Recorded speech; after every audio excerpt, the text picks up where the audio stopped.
오늘은 중국이 한국을 잡으려다 300조 원을 잃어버리는 상황에 대해서 이야기해보겠습니다. 중국이 가장 심혈을 기울이는 정책들이 결국 한국을 잡으려다가 천문학적 금액을 날릴 수 있게 되었습니다. 중국은 지금까지 다양한 부분에서 한국을 타겟으로 하고 그 기술을 빼내 중국 내수로 엄청나게 덩치를 키운 다음 전 세계를 제패하는 방법으로 사업을 발전시켜 왔습니다. 예를 들어 LCD 분야가 그와 같다고 할 수 있는데요. 현대전자 자회사 하이디스가 중국 BOE에 매각되어 중국은 한국의 기술을 완전 흡수해 지금에 이른 것이죠. BOE는 당시 이름도 없는 작은 회사였으나 사실상 중국의 군수기업으로 밝혀지면서 중국 정부가 키워낸 것입니다. 한국 정부에서 감히 상상도 못할 보조금 정책을 중국 시장에서 합법적으로 벌어지고 있어 중국 정부가 되어주는 막대한 자금으로 부족한 기술력을 자금력으로 중국이 G2로 성장할 수 있었던 것이죠. 결국 BOE는 현재 LCD뿐만 아니라 OLCD 시장도 위협하는 세계 정상급 디스플레이 업체가 되었습니다. 조선업 분야도 마찬가지로 중국은 한국을 잡으려는 시도가 지금도 계속해서 진행 중으로 확인됩니다. 특히 한국이 친환경 선박 제조붐을 타고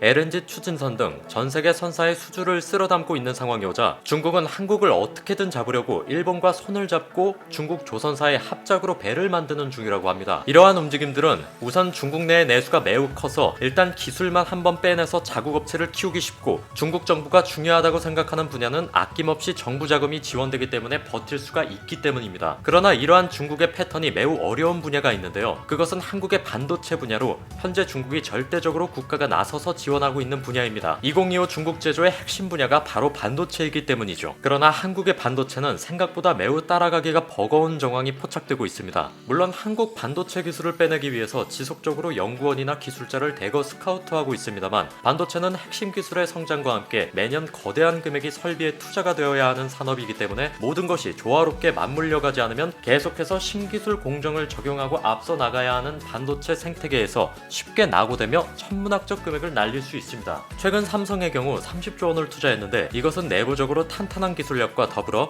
치밀한 계획 가운데 나온 것입니다. 또한 중국의 반도체 산업은 치명적인 문제가 존재합니다. 블룸버그에 따르면 중국 전역의 반도체 사업이 총 285조 이상 투자될 정도로 과열 양상을 보이지만 지방정부가 당에 대한 충성심 및 치적을 위해서 무리하게 투자된 부분이 매우 많다는 것입니다. 기술도 제대로 갖춰지지 않았는데 부지부터 마련하고 공장을 설립하는 등 쉽게 얘기해 엉망이 되어버린 것이죠. 중국 동부의 반도체 산업단지는 7조 5천억 원을 투자했지만 지방정부 재정난으로 사업 중단 직전이며 중국 대표 반도체 산업단지라는 우한은 최근 지방정부 재정난으로 법원이 토지 사용을 금지했습니다. 그나마 중국에서 가장 낫다는 반도체 회사 사정도 좋지만은 않은데요. 칭화대 사업 부분인 양츠메모리를 정부가 74% 지분을 소유하고 있는데 중국 반도체 중에 전망이 밝은 업체로 꼽힘에도 불구하고 한국에 비해 기술력이 반세대 이상 뒤처져 있습니다. 사정이 이렇다 보니 중국의 작년 반도체 무역 적자는 2280억 달러로 10년 전에 2배가 되어버린 상황입니다. 그러나 중국의 지방정부는 시진핑 국가주석의 중국 제조 2025에 대한 충성심으로 더욱 불타오르는데요. 최근 텐진시는 지방 국유기업 텐진물산의 채무 불이행으로 중국 전역의 금융 불안이 야기되며 어려움에 빠졌음에도 시 주석의 관심을 끌기 위해 인공지능 분야 투자금 160억 달러를 확보하는 무리수를 두고 있는 상황입니다. 자금을 집중시키고 섬세하게 공정을 관리하며 발전시켜야 할 반도체 산업에 이와 같이 정치적인 결정이 반영되며 천문학적인 공적 자금이 투입되고 있어 반도체 사업이 실패한다면 수백조 원 이상이 그야말로 공중분해가 될 것으로 전망되고 있어 각종 신용평가사는 중국의 지방정부 지출에 대해 큰 우려를 표하고 있습니다. 반도체만큼은 한국을 잡아야 한다는 중국 정부가 기술력의 벽에 막혀 아직까지 크게 고전하고 있는데요. 과연 중국이 어디까지 쫓아갈 수 있을까요? 이상으로 하루 실검이었습니다.